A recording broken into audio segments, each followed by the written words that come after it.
4 जुलाई एक और एग्जाम बाकी है अभी हमने कुछ टाइम पहले ही 27 तारीख को बीएससी की एग्जाम भी दी और कुछ ऐसे बॉयज कैंडिडेट जो पैरामेडिकल की तैयारी कर रहे हैं, लेकिन शिफ्ट फर्स्ट और शिफ्ट सेकंड में हुए एग्जाम की वजह से थोड़ा सा डर लग रहा है कि 4 तारीख को कैसा हमारा पेपर आएगा। सबसे पहली चीज, आज इस वीडियो में मैं 2025 के पैरामेडिकल के पेपर लेवल और साथ ही साथ 2026 के शिफ्ट फर्स्ट और शिफ्ट 2 का पेपर लेवल वो डिस्कस करूंगा, जिससे आपको एक आइडिया लग जाएगा कि हाँ किस तरीके का हमारे पास 4 जुलाई को पेपर आने वाला है। तो बात करते हैं सबसे पहले कि पेपर हमारे पास में इजी होगा या पेपर हमारे पास हार्ड होगा। ये सारी चीजें मैं आपके साथ ऑलरेडी हमारे टेलीग्राम चैनल पे भी शेयर कर चुका हूँ।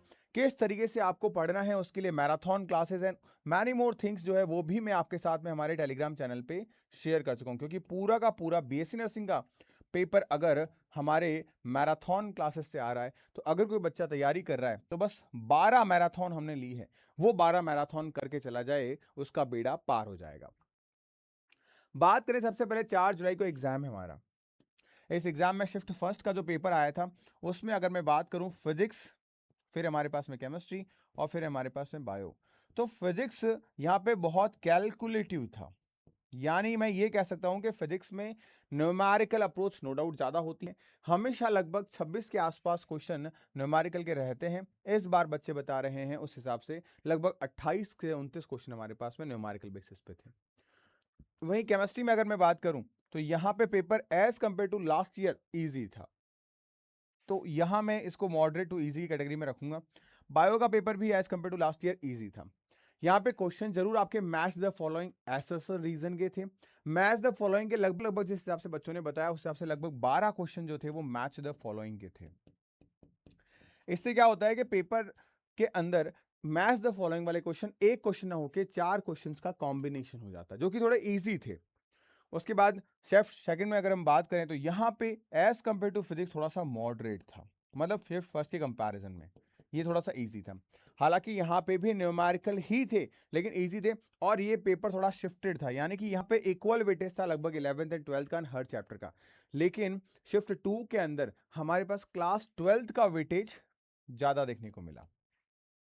केमिस्ट्री लगभग इक्वल लेवल पे आई थी। और एक इंपॉर्टेंट चीज जो है केमिस्ट्री के अंदर कि जिन टॉपिक का वेटेज, चैप्टर नहीं टॉपिक का वेटेज शिफ्ट फर्स्ट में था, उन्हीं टॉपिक का वेटेज शिफ्ट सेकंड में भी देखने को मिला। और यही सेम चीज हमको रिपीट देखने को मिली हमारे बायोलॉजी के अंदर। बायो का पेपर शिफ्ट सेकंड के अंदर मैं कहूंगा लगभग आपका डिट्टो सेम ही देखने को मिला, इजी।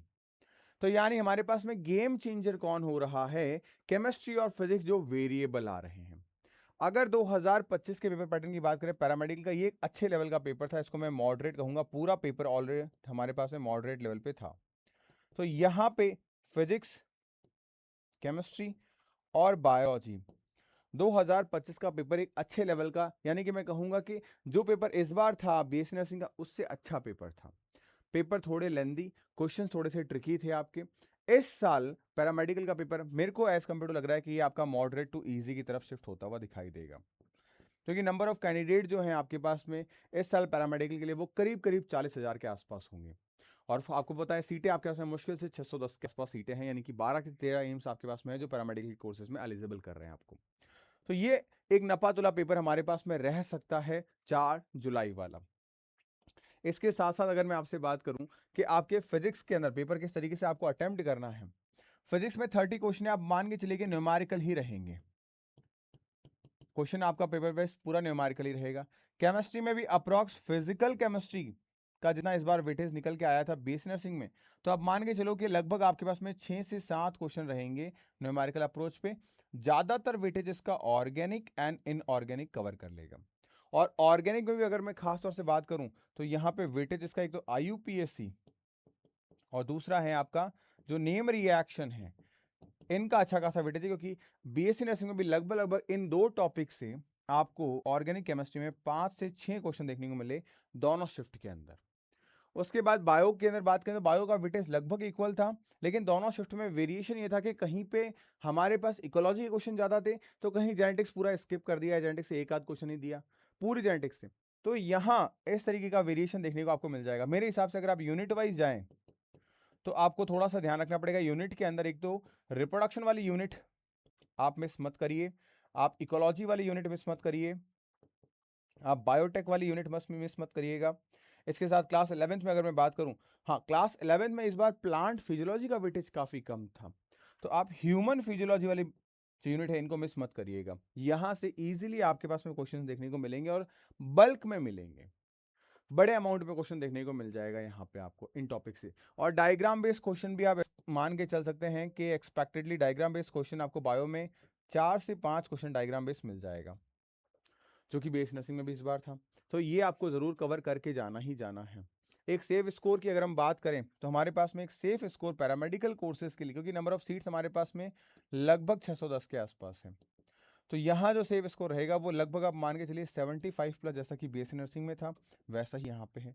तो भैया वहाँ नंबर ऑफ कैंडिडेट ज़्यादा, सीटें ज़्यादा, तो इसीलिए तो मैं कह रहा हूँ वहाँ कैंडिडेट भी ज़्यादा हैं, 2 लाख के आसपास, सीटें भी ज़्यादा हैं, तो कट ऑफ लगभग वही रहेगी।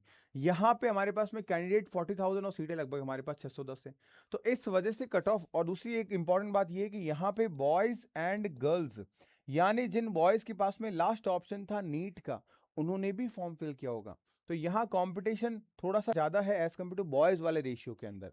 गर्ल्स वाला तो है ही है, लेकिन बॉयज़ का रेशियो भी यहाँ पे बढ़ जाएगा।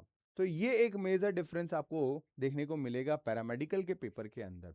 अगर आप भी 4 जुलाई के एग्जाम की तैयारी कर रहे हैं, लास्ट टाइम पे क्या करें ये नहीं समझ में आ रहा है, तो कोई इशू नहीं है, आप आराम से हमारे टेलीग्राम चैनल पे जो हमारे पास में अवेलेबल है, वहाँ पीडीएफ मैराथन की दी गई है, आप उस पीडीएफ को कवर करिए। बहुत सारी चीज़ें आप लोगों के लिए हमने अवेलेबल करा रखी है, आप उसको आराम से देखिएगा। बहुत सारी चीज़ें आपकी हेल्प आउट हो जाएगी वहाँ से, लास्ट टाइम में रिवीजन रिकॉल में हेल्प मिल जाएगी आपको, ताकि एक तरीके से आपको आपके स्कोर को इन्हेंस करने के लिए एक लास्ट टाइम बूस्ट मिल जाएगा।